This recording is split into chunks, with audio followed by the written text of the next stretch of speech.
The reason most budgets fail is not because of your bills. It's because we're forgetting the variable spending.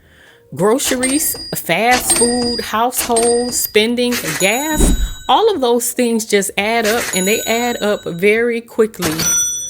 So this is the exact system I use every week to make sure that we stay in control of our monthly budget. So here I'm going to show you a lot of my system. So here we are, and I use these monthly expense trackers. I have a monthly expense tracker, and it's just your basic one. It has your date, your description, your categories, and I do have these in different colors, as well as I use a bill tracker, and I use also a weekly expense tracker. Because honestly, if I don't track my weekly spending, the money just seems to disappear long before we've reached the end of the month.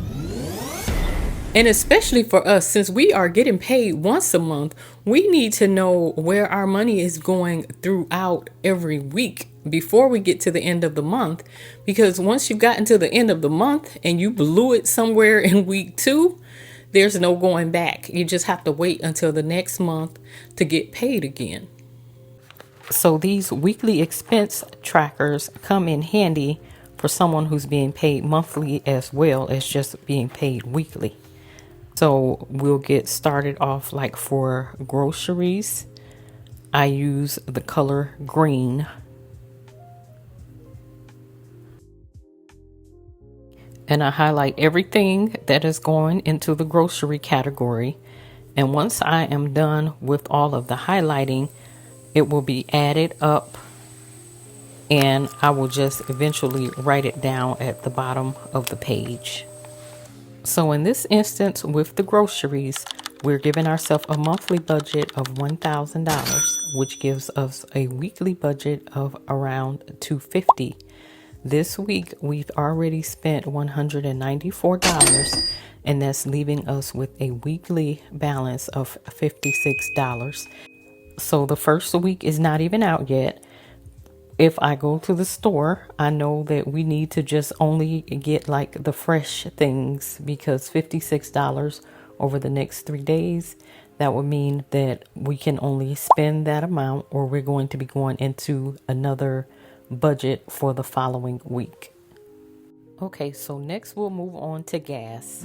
Gas, I'm given this color.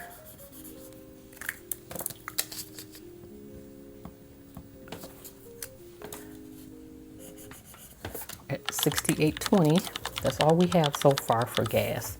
Hopefully that's all we stay at right now, is $68.20 for gas. And this is if you know I really get real strict with this if I know I'm trying to not go over in a particular area that's like a problem area. Is usually groceries for us. So that's why I'm doing it this way. So far we spent $68.20 in gas. So we've spent $68.20. I just rounded up to $69. We've given ourselves a monthly budget for gas of $400, which means our weekly budget is $100, and we've spent $69. So if we have to go get gas again this week, we only have $31.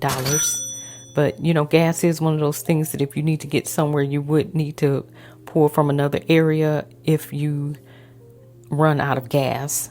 And that's why it's so helpful to track your expenses weekly. That way, you can pull it from your spending budget, or like so far, my grocery budget wasn't that bad. So just if need be, you would know where you can pull the money from. Now let's go to the next category we have here. This is the self-care category. Beauty supply would be self-care.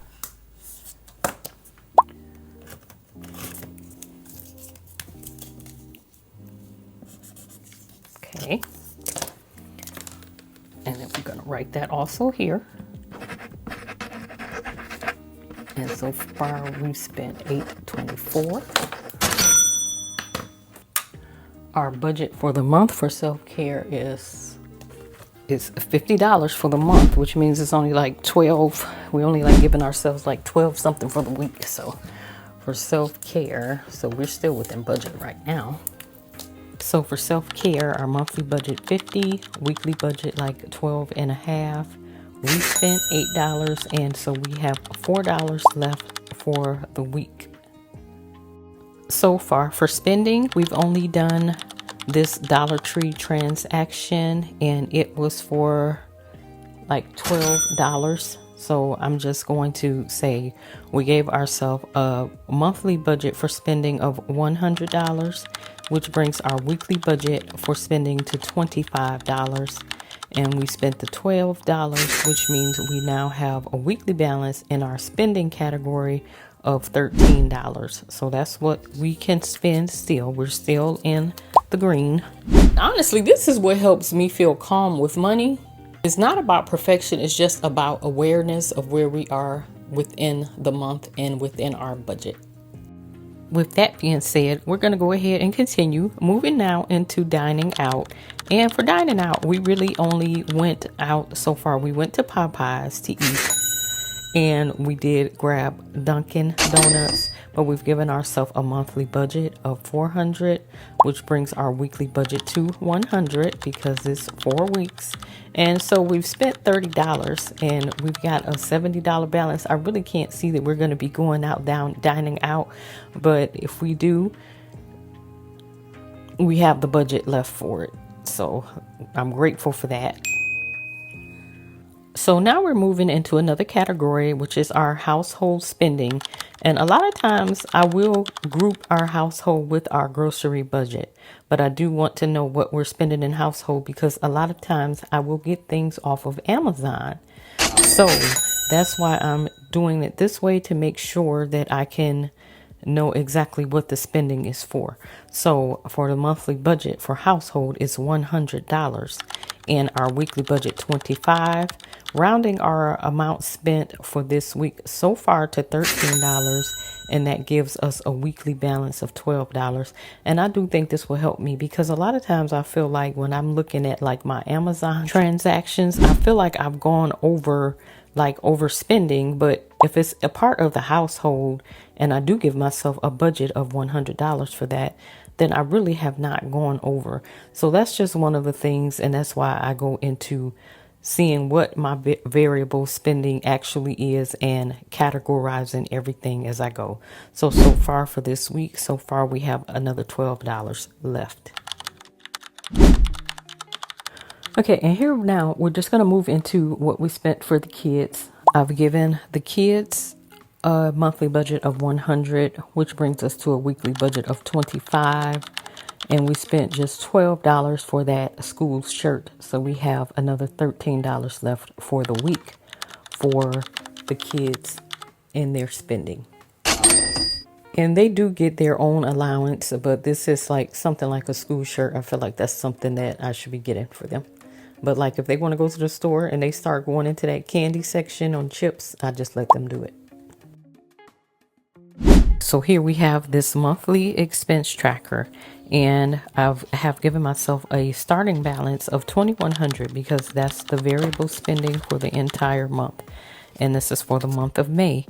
And so I will just go in, and all I'm going to write on this though is this is going to be the day of the week that's closing. So for this example, it's going to be 5/9.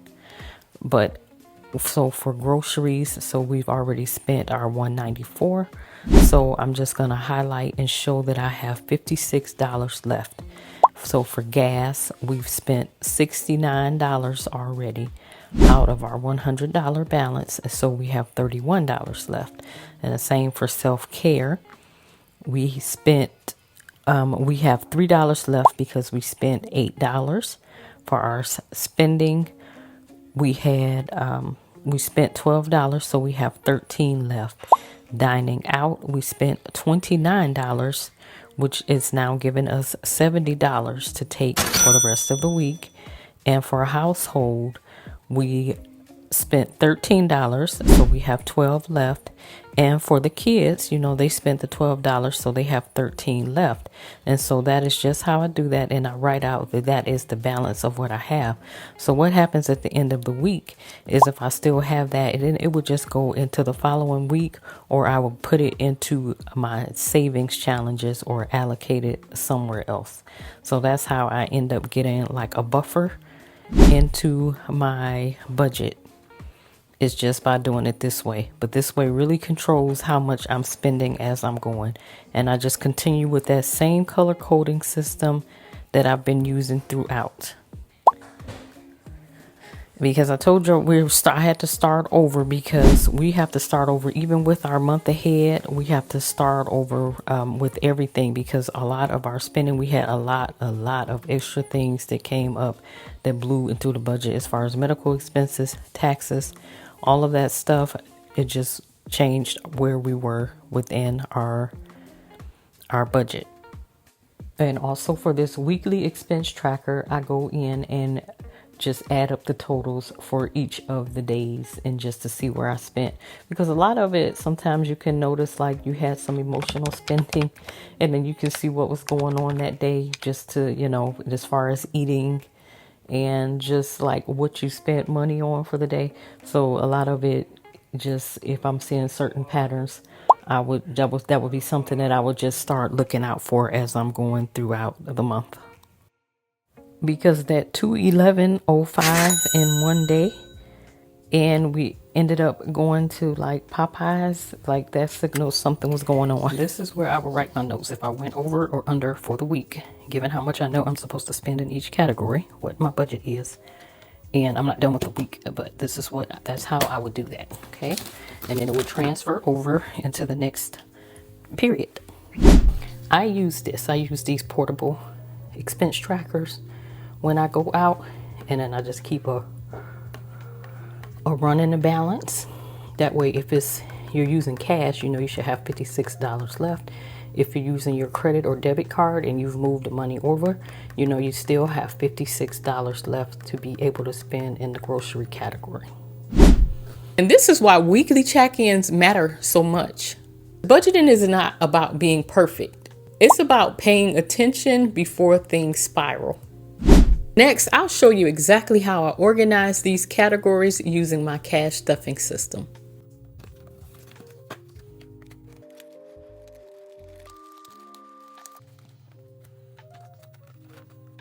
See you in the next one. Bye.